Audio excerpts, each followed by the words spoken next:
Il me prend comme ça. Le mec il sait pas comment conclure, il dit allez je te rends la main. J'adore.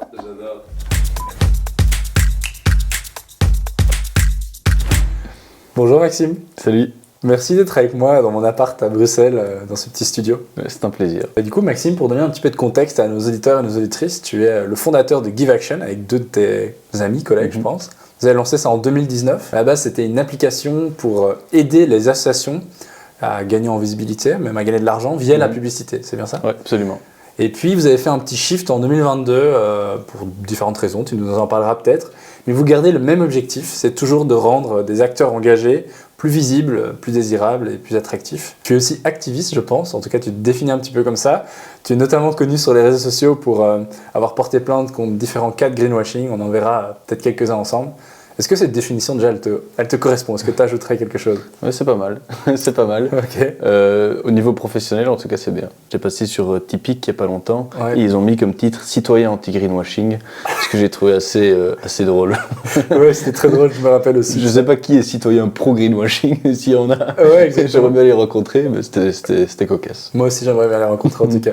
Écoute, je te propose qu'on commence cette interview directement par un petit jeu, entre guillemets. J'ai vu cette pub l'autre jour, il me semble que tu avais commenté, d'une compagnie aérienne qui nous dit « Connecting the world, protecting its future ». Magnifique. Je voudrais que tu me dises un petit peu, en fait, est-ce que ça, c'est du greenwashing? Et pour les personnes qui ne connaîtraient peut-être pas en fait, ce terme de greenwashing, pourquoi c'est problématique quoi? Ouais, peut-être déjà donner une définition du greenwashing, comme ça on est sûr que tout le monde soit est sur la même longueur d'onde. Ouais. Donc, le greenwashing, en fait, c'est toutes des techniques de communication et de marketing qui sont utilisées pour donner une image d'engagement écologique, mais qui est trompeuse car elle ne correspond pas à la réalité. Donc ce mot trompeur est important. En gros, c'est se faire passer pour plus beau qu'on ne l'est, quoi, Ouais, sur le côté écologique, environnemental. Et ce cas-là, oui, c'est un cas de greenwashing. On y reviendra peut-être, mais j'avais déposé plainte auprès du jury d'éthique publicitaire, plainte qui a été acceptée. Et ici, en fait, deux problèmes. Donc, il y a plein de cas de greenwashing, hein. Mais ici, on a deux. Le premier, c'est ce qu'on appelle une promesse disproportionnée. Donc, ça veut dire qu'on fait une promesse qui est beaucoup trop forte. Et ici, en l'occurrence, par rapport à l'environnement. Et ici, Ouais. en l'occurrence, c'était ça protège notre futur. Alors que l'aviation, on le sait tous, ça a quand même un gros impact environnemental. Donc non, ça ne va pas protéger le futur, au contraire. Ça connecte le monde, ça. Là, on est tout à fait d'accord, il n'y a aucun problème. Mais protège le futur, c'est un peu trop gros, quoi. Et le deuxième problème, c'est le visuel. Et donc ça, c'était un cas de greenwashing qui était très souvent utilisé dans les dernières années. Ça commence un peu à se calmer. Mais c'est en gros utiliser des visuels qu'on associe normalement à la nature, à l'environnement, à la forêt, etc. Ouais. Pour en fait associer la nature à la marque et donc lui faire gagner une bonne image. Donc ces deux éléments ensemble font que c'est un cas de greenwashing en l'occurrence. Ok. Et du coup, si je suis cette entreprise d'aviation, ou par exemple, pour un autre exemple assez gros, je pense, cette boisson pétillante qui se vend dans un packaging rouge, hein, pour ne pas les citer, de leur faire de la pub justement, on dit toujours qu'il n'y a pas de mauvaise pub. Si je suis cette entreprise et que je fais un cas de greenwashing aujourd'hui, qu'est-ce qui se passe? Est-ce que je dois la retirer? Est-ce que je peux avoir des problèmes? Est-ce que je dois payer une amende? Comment ça se passe un peu aujourd'hui? Il n'y a pas grand-chose qui doit être fait en fait. Aujourd'hui, le secteur publicitaire fonctionne uniquement avec de l'autorégulation. Donc en gros, c'est le secteur lui-même publicitaire qui a créé un organisme qui va regarder s'il n'y a pas de publicité trompeuse. À l'époque, quand ça a été créé, c'était pas pour l'environnement, c'était juste pour être sûr qu'il n'y ait pas une publicité trompeuse. Je dis acheter mes tomates qui viennent de Belgique alors qu'elles viennent d'Italie. Ouais. C'est un message trompeur et ça on peut pas faire, quoi. Okay. Donc ça a évolué pour maintenant prendre aussi en compte le côté écologique. Et donc il y a même un code qui s'appelle le code de la publicité écologique. Et donc si il y a une plainte qui est déposée, c'est une plainte qu'on fait auprès de cet organisme d'autorégulation qui s'appelle le GEP, le jury d'éthique publicitaire. Ouais. Et ils analysent ça sur base des règles déontologiques. Et si il dit que ça répondait pas aux règles, il demande à l'annonceur de retirer ou de modifier la publicité, mais ça s'arrête là. C'est une décision qui est uniquement symbolique. Et résultat, ça va pas très très loin, parce que ça donne pas vraiment d'incitant à ne pas le faire. Au contraire, la publicité, le temps que la plainte soit déposée et qu'elle soit analysée, la campagne publicitaire est déjà finie, parce que le verdict tombe plusieurs semaines après, parfois même plus d'un mois. Et deux, au pire, voilà, un petit bad buzz et ça s'arrête là, quoi. Donc en fait, ça c'est un des gros problèmes du secteur publicitaire aujourd'hui, c'est qu'il n'y a aucune vérification a priori des publicités. Et ça, c'est vraiment un truc qu'il faut absolument changer, parce que, en fait, même sur des grands médias, je veux diffuser une publicité, je sais pas, sur RTL, personne va aller vérifier si c'est vrai ce que j'ai dit derrière. Hein. Alors, on peut croire hein, que c'est un grand média, on va vérifier. Bon, ok, s'il y a un message pornographique ou autre, évidemment qu'ils vont faire un commentaire. Mais si je dis, je suis durable, par exemple, ils vont pas vérifier derrière si je suis durable ou pas. Et ça, c'est un gros problème parce que ça mène à du greenwashing et aussi à un manque de confiance de tous les citoyens envers maintenant les allégations environnementales des entreprises. Ouais, on ne sait plus discerner le vrai du faux en fait. Bah oui. En même temps, je veux dire, toutes les entreprises maintenant sont 100% durables, neutres en carbone et compagnie. On s'y retrouve plus en fait. Ouais, j'avais vu une vidéo super intéressante aussi sur les labels et tout. On pourra peut-être en parler. Comment on fait pour discerner ce vrai du faux? Parce qu'on vient de dire c'est compliqué, mais est-ce qu'il y a des indicateurs? Est-ce qu'il y a aujourd'hui d'autres organismes qui nous permettent d'aller plus loin? Il n'y a pas de recette miracle. Il y a différents cas de types de greenwashing. Moi, généralement, je dis qu'il y en a 6. Allez, okay. On peut aller jusqu'à 7 ou 8 avec quelques petits autres. Il y en a, j'ai fait un article là-dessus sur le blog, sur un blog, si ça intéresse. Et même avec ces règles-là, ces cas de type, c'est pas toujours facile parce que souvent il faut s'y connaître sur le secteur. Ouais. Si c'est une industrie textile qui va parler de ses engagements, moi si je ne me connais pas en textile, je vais pas savoir être capable d'identifier si les allégations ou ce que l'entreprise dit est vrai ou faux. Si c'est une entreprise chimique, moi je connais rien à la chimie non plus. Et donc c'est ça en fait qui est hyper complexe, c'est que il y a tellement d'industries différentes que hormis avoir des compétences dans cette industrie, c'est impossible de tout analyser. Après voilà, il y a quand même quelques règles de base et donc ça va être ce qu'on appelle des allégations environnementales vagues. Ça c'est le cas typique de greenwashing, c'est de dire mon produit est bon pour la planète, mon produit est 100% durable. C'est des allégations vagues et si derrière il n'y a pas vraiment plus d'explications sur la publicité ou en tout cas il ne renvoie pas vers un lien qui explicite vraiment pourquoi c'est plus durable, pourquoi c'est éco-responsable, là souvent on est dans un cas de greenwashing. Là où on peut voir si l'entreprise va plus loin, c'est en se renseignant justement en tant que citoyen, en allant voir plus loin que juste la publicité qui est annoncée. Et le problème c'est que souvent, ces entreprises sur une publicité ne donnent pas plus d'informations. Oui, et que très peu de citoyens vont vraiment faire ou avoir le temps ou faire le pas d'aller chercher évidemment plus loin, quoi.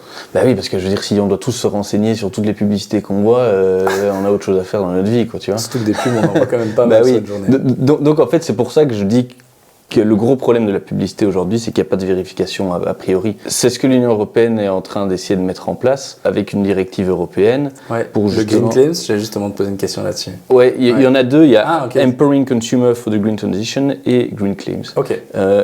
Et l'objectif, à terme, si ça passe, à voir, hein, mais c'est que toutes les plus grosses structures doivent, lors d'une campagne publicitaire, faire vérifier par un organisme indépendant tiers leurs allégations environnementales pour vérifier si oui ou non c'est bien ou pas, quoi.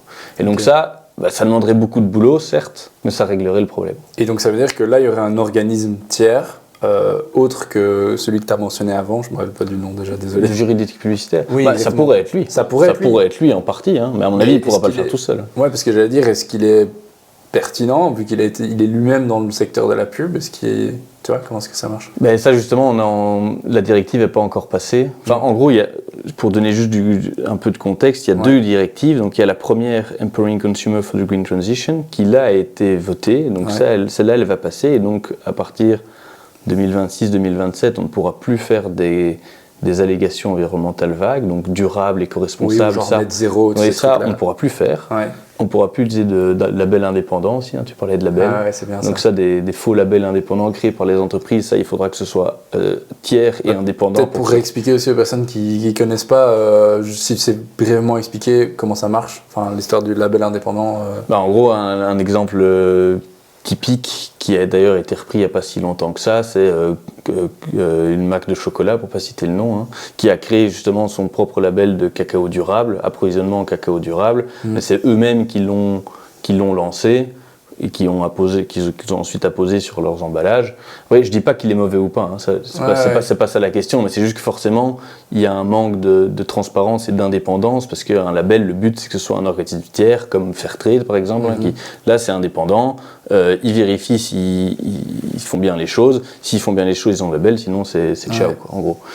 Et donc là, si c'est l'entreprise elle-même qui fait le label, il y a un manque d'indépendance et donc ça sera plus permis. Et l'objectif derrière était aussi qu'il y ait moins de labels pour qu'on puisse plus facilement s'y retrouver, parce que là on regarde des emballages, il y a de tout, et c'est parfois aussi compliqué de s'y retrouver. Ce serait peut-être intéressant d'avoir au final une espèce d'application qui t'explique quel label fait quoi et comment il est. À fond, a priori après quand la directive, parce qu'une directive européenne doit ensuite être transposé dans le droit national de chaque pays. Et ça prend du temps. Et donc ça prend un peu de temps. Et il faudra voir comment est-ce qu'ils le mettent vraiment en application en Belgique, en France, etc.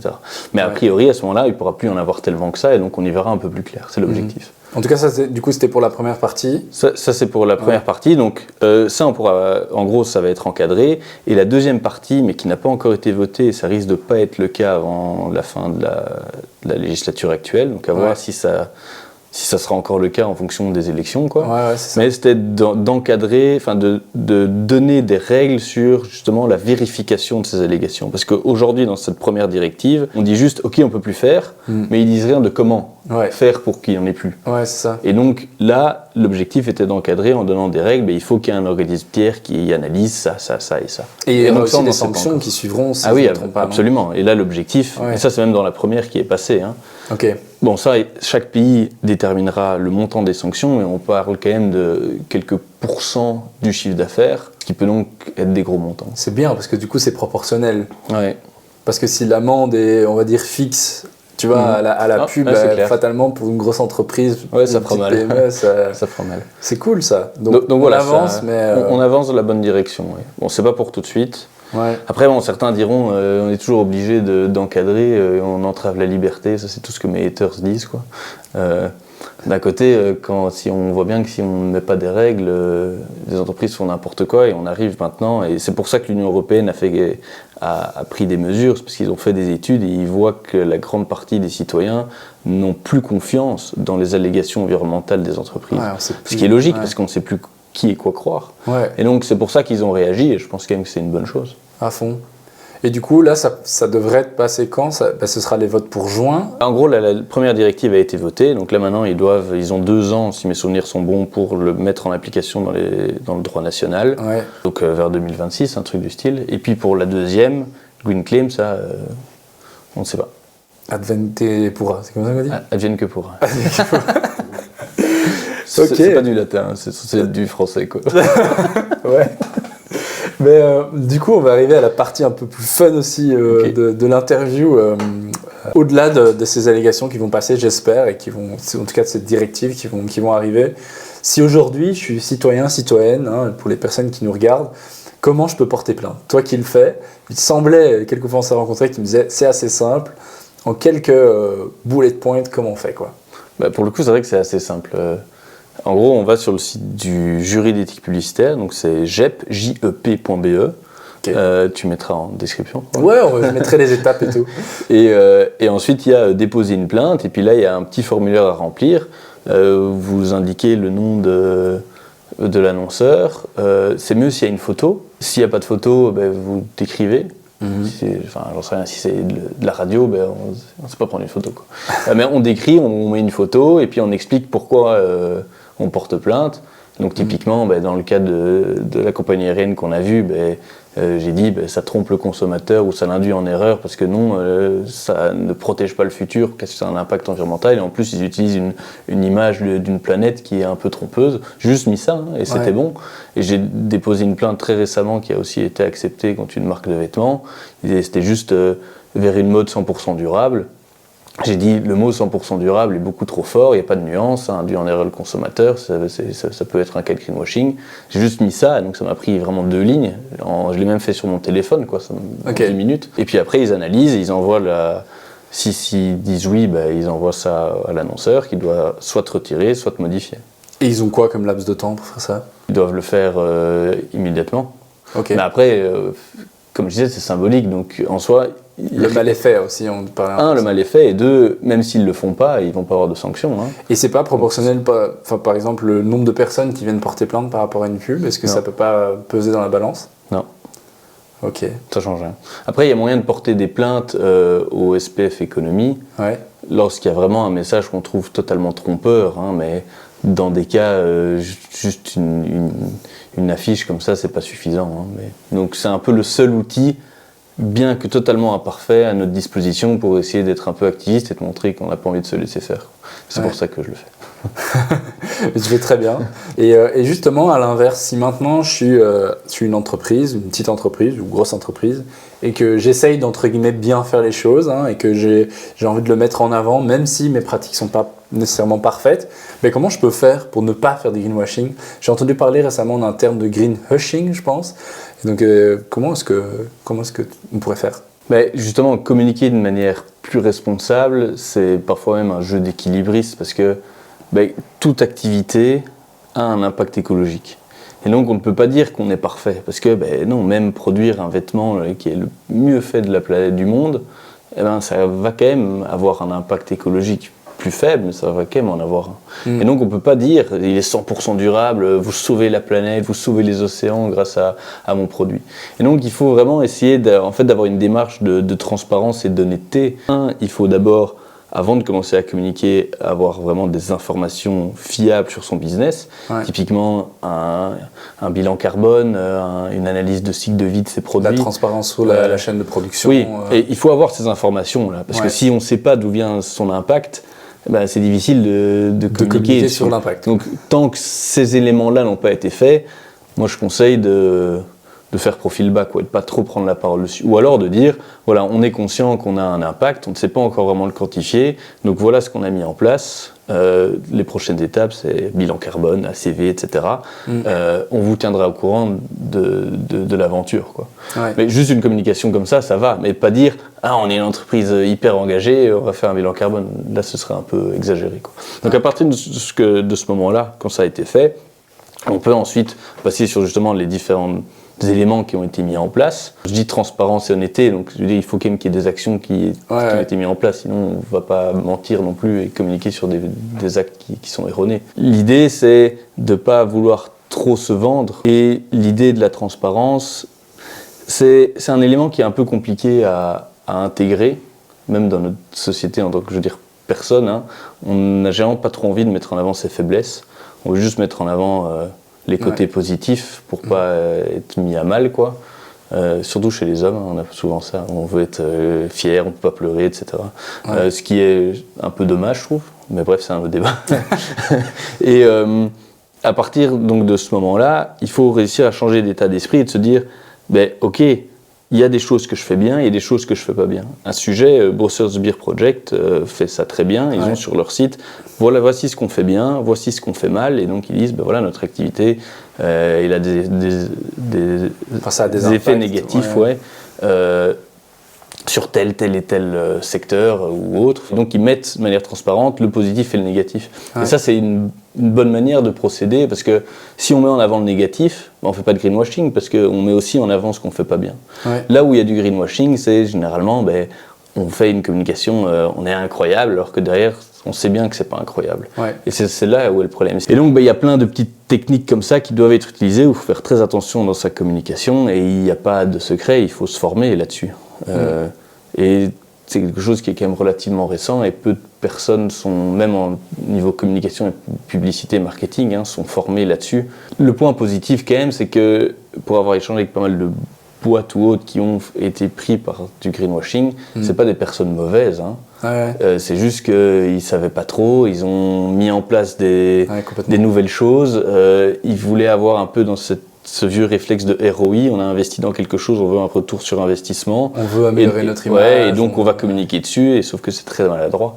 Donc je veux juste dire que c'est pas des gens qui essayent de manipuler notre esprit ou de nous prendre pour des cons. À part peut-être quelques grosses multinationales pétrolières, mais on les citera pas non plus. Donc c'est pas des mauvaises personnes, c'est ça que je veux dire, c'est souvent un manque de connaissances et une direction qui les pousse à avoir un retour dès qu'il y a un investissement. Et donc si c'est un investissement sur de la RSE, ils vont le faire. C'est hyper intéressant ce que tu dis parce que je sais pas si tu savais, mais donc j'ai fait un mémoire de recherche sur les connaissances que devrait acquérir un ou une étudiante en communication face à l'urgence climatique. Tu es intervenu quelques fois, il me semble, à l'IEX dans la section pub.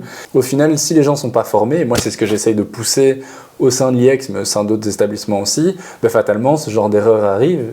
Et du coup, comment ça s'est un peu passé pour toi à l'IEX? Ça a été bien reçu? Est-ce que, enfin, tu vois, je sais que tu as été accueilli notamment par Sophie Pochet, je crois. Oui, là ça fait 2 ou 3 années que chaque année elle me demande d'intervenir. Écoute, j'ai l'impression, parce que moi je donne que cette intervention-là, hein, mais de ce qu'elle me dit, c'est un des cours où il y a le plus de participation, donc je pense que c'est un sujet qui intéresse. Après, je ne parle pas que de greenwashing, je parle de comment est-ce que la publicité peut être compatible avec la transition écologique, c'est un peu plus large. Et je pense que c'est une question que plein d'étudiants et étudiantes se posent quand on est en publicité. On est en mode, mais en fait je me lance là-dedans, mais la publicité c'est... Je ne vais pas dire que c'est la base de tout le problème, mais c'est clairement un secteur qui doit être revu, qui doit être transformé, parce que c'est aujourd'hui pas du tout compatible à la transition écologique, vu que l'objectif premier est de nous faire acheter. Si tu pouvais résumer rapidement pour les personnes qui nous regardent aujourd'hui un petit peu ton approche par rapport à ça. 3 impacts à la pub. Un, c'est ce qu'on met en avant. Arrêter de faire de la pub pour des produits qui sont beaucoup trop mauvais pour la planète. Et essayer de plus mettre en avant les initiatives positives. Deuxièmement, ça va être les récits, les imaginaires que la publicité crée. Il faut avoir une voiture pour être libre, les vacances, c'est d'office aller à l'autre bout de la planète en avion. Pour souffler, il faut prendre l'avion. Pour être un homme fort, il faut manger de la viande et boire de la bière. Enfin, tu vois, c'est un peu ces clichés que c'est pas que la publicité qui a créé ces clichés, mais ça y participe. Et il y a aussi justement de la surconsommation. Toujours nous faire acheter plus, etc. Et donc ça, il faut essayer de changer ces imaginaires, ces récits, pour en créer des nouveaux qui sont compatibles à la transition écologique. On est tout autant heureux en prenant et même en meilleure santé en prenant le vélo plutôt que la voiture en ville, en prenant le train pour aller en France en vacances, etc. quoi. Et dernier point, ça c'est comme tout secteur, c'est l'impact carbone. On diffuse une publicité, forcément souvent, maintenant encore plus c'est de la vidéo, ça a un impact. Et donc il faut essayer de le réduire, il y a des techniques pour le réduire, essayer de ne pas diffuser une publicité en 4K alors qu'on est sur un téléphone, ça sert à rien. Et donc il y a quelques techniques qui existent pour essayer de diminuer cet impact. Un gros impact vient aussi de la création des visuels d'une vidéo. Typiquement, il y a une étude super intéressante, on pourrait la mettre aussi si c'est intéressant, qui montre que quand on crée une vidéo publicitaire, par exemple, un spot publicitaire, dans plein de cas, surtout pour des plus grosses structures, en fait, on va filmer à l'étranger. Par exemple, j'en sais rien, une pub de voiture où on veut la mettre devant, le désert, ou les pyramides. Boum, on envoie toute une équipe de prod, 20 personnes en avion en Égypte pour filmer devant les pyramides. Et ça a un impact gigantesque. Et donc ça, c'est quand même ça arrive encore souvent aujourd'hui. Et ça, c'est des techniques qui peuvent aussi être étudiées, c'est pas si compliqué que ça. De réutiliser du contenu déjà existant, ou bien juste de changer les scripts et pas de les mettre devant les pyramides, mais de les mettre au signal de Botrange, j'en sais rien. Mais de faire d'autres choses pour essayer de diminuer cet impact et de prendre en compte cet impact dans la création publicitaire. Le problème aujourd'hui, pour conclure, c'est que le secteur, je veux dire publicitaire, je parle agence, régie, etc., ne se concentre que sur ce 3e point, qui est l'impact carbone, en disant on veut diminuer notre empreinte, essayer d'être neutre en carbone, alors qu'il faut le faire. Mais il ne faut pas du tout oublier les 2 premiers points, sinon la publicité ne sera jamais compatible. Écoute Maxime, merci beaucoup. Franchement, moi j'ai appris plein de trucs et je suis content parce que je pense que je serai plus armé, non seulement pour parler de ça avec mes proches, mon entourage, peut-être ma petite communauté aussi, mais aussi pour aller trouver notamment des profs à l'IEX, motiver les gens dans le milieu de la pub, du marketing, de la communication, des relations publiques qui pour moi sont quand même finalement un peu intrinsèquement liées. Est-ce que tu as envie de finir sur un petit mot, un petit conseil peut-être pour les personnes ou juste un mot de la fin? Pour toutes les personnes qui ne s'y connaissent pas, la première chose à faire, en fait, c'est de se rendre compte que les publicités qu'on voit ne sont pas une vérité absolue, et vraiment de faire preuve d'esprit critique. Comme je l'ai expliqué, il n'y a pas quelqu'un qui va vérifier si la publicité est véridique ou non. Et donc, faites attention, s'il y a quelque chose qui vous interpelle ou autre, renseignez-vous, même si la publicité ou le produit, le service en question vous intéresse, renseignez-vous dessus, renseignez-vous sur le secteur, allez voir sur le site ce qu'ils disent, et si vous voulez même vous être un peu activiste, rien ne nous empêche de déposer une plainte ou autre sur le site du jury d'éthique publicitaire, comme je l'ai expliqué tout à l'heure. Génial. Je pense qu'on a déjà quelques clés pour agir. En tout cas, merci beaucoup pour ton temps. J'étais super ravi de t'accueillir ici et j'espère te revoir bientôt. Ouais, c'était un plaisir. Ciao, ciao. À plus.